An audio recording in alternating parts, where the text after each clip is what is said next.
Hi friends, मैं हूं संतोष कावरे। आज के टैली प्राइम सेशन में हम सीखने वाले टाइप ऑफ कॉन्ट्रा एंट्री। तो टाइप ऑफ कॉन्ट्रा एंट्री जो होता है कि जब भी हम हमारे जो अमाउंट है वो बिटवीन कैश एंड बैंक के रिलेटेड होगा। टोटल जो बैंक कॉन्ट्रा एंट्री में जो ट्रांजेक्शन है होते हैं 4 टाइप ऑफ कॉन्ट्रा एंट्री होती है। तो वन बाय वन हम स्टेप बाय स्टेप सीखने वाले हैं कि जो 4 कॉन्ट्रा एंट्री होते हैं वो किस टाइप के होते हैं, कब कब उसको यूज किया जाता है और उसका इम्पैक्ट हमारे जो फाइनेंशियल पोजीशन के ऊपर क्या होता है या नहीं होता, वो सब चीजें हम देखने वाले। तो चलो मैं शेयर कर लेता हूँ हमारा माइंड मैप। मैं यहाँ पे माइंड मैप है वो शेयर कर लेता हूँ। तो यहाँ पे दोस्तों आपको दिखाई दे रहा है कि टाइप ऑफ कॉन्ट्रा एंट्री जो होता है वो मेन नहीं, सिर्फ 4 टाइप का ही कॉन्ट्रा एंट्री होता है। तो मगर बहुत जगह पे जो कॉन्ट्रा एंट्री है सिर्फ 2 या 3 टाइप के ज्यादा से ज्यादा यूज किया जाता है। कि नॉर्मल जो कॉन्ट्रा एंट्री होती है तो वो जो होता है कि कॉन्ट्रा एंट्री वो होता है कि जब हम एक बैंक से अदर बैंक में जब ट्रांसफर करेंगे उस समय। तो हम वन बाय वन हम माइंड मैप पे थ्रू चेक करेंगे कि कैसे होते हैं कॉन्ट्रा एंट्री। इसमें सबसे पहला जो टाइप होता है कि वो होता है कि cash deposited into the bank. तो इस केस में क्या होता है कि जब भी कैश बिजनेस करते हैं लोग, मिस काउंटर कैश होता है या ज्यादा रिकरिंग उनको कैश में आ जाता है सेल्स करके, तो उस समय उनके पास जो भी कैश जमा होती है वो क्या कर लेते हैं कि बैंक में डिपॉजिट कर लेते हैं। तो सबसे पहले होता है कि कैश में ट्रांजेक्शन होने के बाद बैंक में डिपॉजिट करना पड़ता है, वो वन टाइप ऑफ कैश हो गया। तो उस समय हमारा जो फंड्स का मूवमेंट क्या होता है कि यहाँ पे होता है कि कैश टू बैंक, कैश है वो बैंक में डिपॉजिट होता है और बैंक में डिपॉजिट होने के बाद हमारे बुक्स ऑफ अकाउंट में उसका एंट्री क्या होता है कि bank account debit to cash account credit. इस टाइप से हमें क्या करना पड़ता है कि उसका एंट्री करना पड़ता है। तो बैंक में होता है कि debit the receiver, bank is receiver, इसके लिए डेबिट करना पड़ता है। और कैश, तो कैश जो है वो रियल अकाउंट में जाता है कि debit what comes in, credit what goes out. तो क्रेडिट कैश हमारे से गया है तो वहां पे क्रेडिट आ जाएगा कैश को, जब भी हम कैश बैंक में डिपॉजिट करते हो उस समय। करेक्ट, ये हो गए कि first type of Contra entry. उसके बाद में होता है आपका second type of Contra entry. उसमें होता है कि कैश विड्रॉल फ्रॉम बैंक। तो कुछ कुछ ऑर्गेनाइजेशन ऐसे होते हैं कि उनका कैश में बिजनेस नहीं होता है, कि उनका जो भी बिजनेस होता है कि वो चेक थ्रू ही पैसे आते हैं उनके पास या बैंक थ्रू ही क्लाइंट पेमेंट कर देता है। तो बड़े बड़े जो इंडस्ट्रीज होती है कि वो B2C में काम कर लेते, सॉरी B2B काम कर लेते, मीन बिजनेस टू बिजनेस के प्रोडक्ट या सर्विसेज सेल करते। उस समय उनको जो भी पैसा आता है वो आता है उनके बैंक में। तो बैंक में आता है तो उस समय क्या करने पड़ते हैं, जो भी उनका डे टू डे एक्टिविटी या day to day petty cash का एक्सपेंसेस होता है तो उस समय उनको जो कैश है वो विड्रॉल करना पड़ता है, क्योंकि उनके पास कैश रिसीट है वो नहीं होती है। करेक्ट। तो उस समय हमारा पोजीशन ट्रांजेक्शन कैसा होता है कि बैंक टू कैश हो जाता है, जो अमाउंट है वो बैंक से कैश में आ जाती है। और उसका जो एंट्री होता है ऐसा होता है कि cash account debit to bank account credit. Debit what comes in, cash comes in. And bank के लिए जो होता है कि debit the receiver, credit the giver. Bank जो है गिवर, इसके लिए उसको क्रेडिट दे दो। तो ये जो हमारे अकाउंटिंग रूल है उसके अकॉर्डिंग एंट्री जो है वो की जाती है कि cash account debit to bank account credit. Correct है।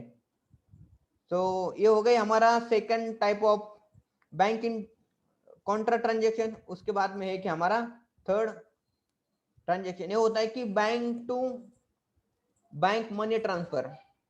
बहुत बार होता है कि हमारे पास की कंपनियां जो एक से ज्यादा बैंक से अकाउंट होते हैं उनके। तो जब उनको एक बैंक से दूसरे बैंक में कुछ ट्रांजेक्शन करना रहेगा, तो फॉर एग्जांपल होता है कि हमारा एक प्राइवेट बैंक है, दूसरा है कि हमारा गवर्नमेंट बैंक SBI बैंक। कुछ जो हमें पेमेंट करने पड़ते, कौन से स्टैट्यूटरी कंप्लायंसेस के पेमेंट करने पड़ते, तो बहुत बार हम क्या कर लेते हैं कि एसबीआई का एक अकाउंट ओपन कर लेते, क्योंकि सभी टाइप के जो पेमेंट है वो एसबीआई बैंक से हो जाते हैं।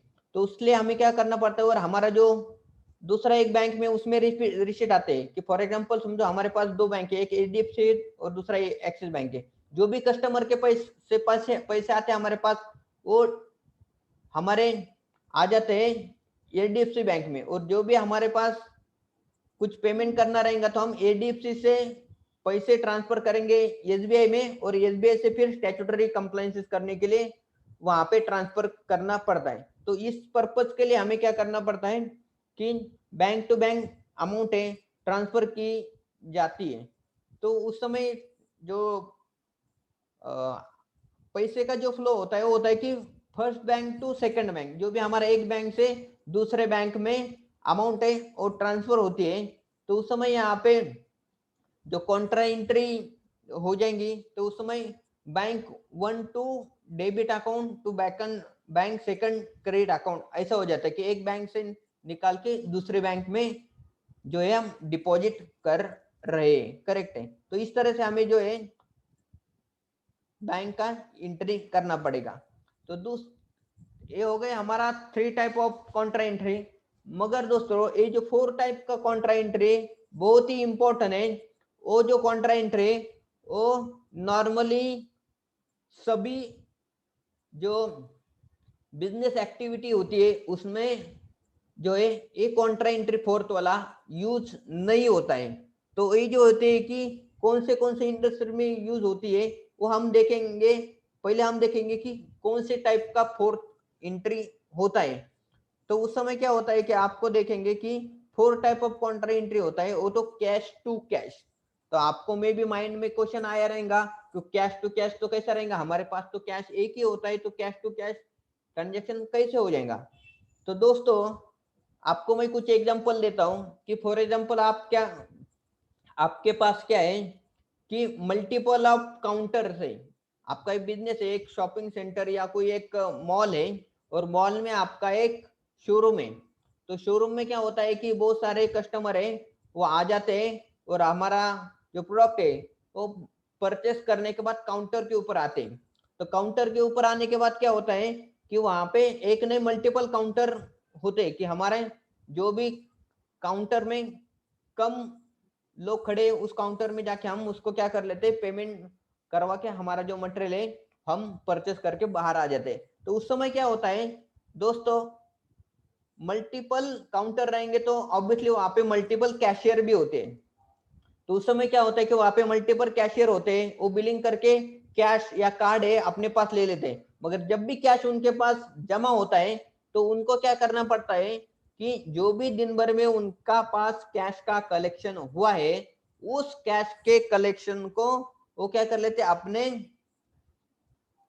पास रख देते हैं। करेक्ट है, अपने काउंटर के कैश में रख देते। मगर उनका जब ड्यूटी खत्म हो जाता है या उनका जो शिफ्ट है चेंज होता है तो उनको क्या करना पड़ता है, वो जो कैश है अपने हेड कैशियर को जो है वो हैंड ओवर करके फिर उनको घर जाना पड़ता है। करेक्ट है। तो उनको क्या करना पड़ता है कि जो भी दिन भर में कैश जमा हुआ है वो कैश है उनका रिपोर्ट बना के हेड ऑफ कैशियर है उनको ट्रांसफर करना पड़ता है। तो उस समय क्या होता है कि जब भी सिस्टम में क्या होता है कि मल्टीपल कैशियर रहेंगे तो उनके मल्टीपल लेजर है वो भी बनाया जाते। तो मल्टीपल लेजर बनाएंगे तो क्या होगा कि कैशियर 1 है वो उन्होंने कैश सब कलेक्शन किया और उसके बाद में शाम को जो भी हमारे पास कैश कलेक्शन हो गए वो कैशियर हेड कैशियर है उनको हैंड ओवर करते हैं, और जब हेड कैशियर है वो बैंक में डिपॉजिट करता है। ऐसा पूरा जो साइकिल होते हैं तो उस समय एक कैशियर से हेड कैशियर को ट्रांसफर किए जाते पैसे, तो उस समय कैश टू कैश का एंट्री करना पड़ता है। करेक्ट है। तो ऐसा जो होता है कि वो सभी जगह एंट्री नहीं होते, वो मल्टीपल कैशियर या कैश बुक मेंटेन करते हैं। उसी इंडस्ट्रीज में ये सब चीजें होता है, खास करके कैश बिजनेस होता है मॉल में, शॉपिंग सेंटर में, या कोई अपने मल्टीपल शॉप्स है। तो उस समय ये सब चीजें करने पड़ते हैं। उसके बाद में हो जाता है कि यहाँ पे ट्रांजेक्शन क्या होता है, कैशियर 1 टू कैशियर 2 ऐसा पैसे का ट्रांजेक्शन हो जाता है और एंट्री हो जाती है कि first cashier account debit to second cashier account debit. Head cashier जो है वो उसको डेबिट होगा और जो काउंटर वाला कैशियर है उसको जो है कैश अकाउंट है वो क्रेडिट होगा। तो दोस्तों इस तरह से जो है हमें हमारे काउंटरा एंट्री की जाती है। ये 4 टाइप है, 4 टाइप के ही सिर्फ अक्रॉस आप कौन से भी इंडस्ट्रीज में गए तो इसके अलावा 4 टाइप के अलावा कौन सा भी अलग कॉन्ट्रा एंट्री यहाँ पे होता नहीं, सिर्फ 4 टाइप के ही कॉन्ट्रा एंट्री हो जाती है। तो दोस्तों इस तरह से आप जो है आपकी कौन से टाइप की कंपनी है, कौन से टाइप के आप बिजनेस करते हैं उसके बेसिस पे आप ये सब कॉन्ट्रा एंट्री बना सकते। तो दोस्तों ये वीडियो आपको कैसा लगा जरूर हमें कमेंट बॉक्स में बताइए और अभी तक आपने हमारा चैनल सब्सक्राइब नहीं किया तो सब्सक्राइब करो, बेल आइकन को हिट करो। फिर मिलेंगे ऐसे ही नए वीडियो के साथ, तब तक के लिए आपको बहुत बहुत धन्यवाद। Thank you so much.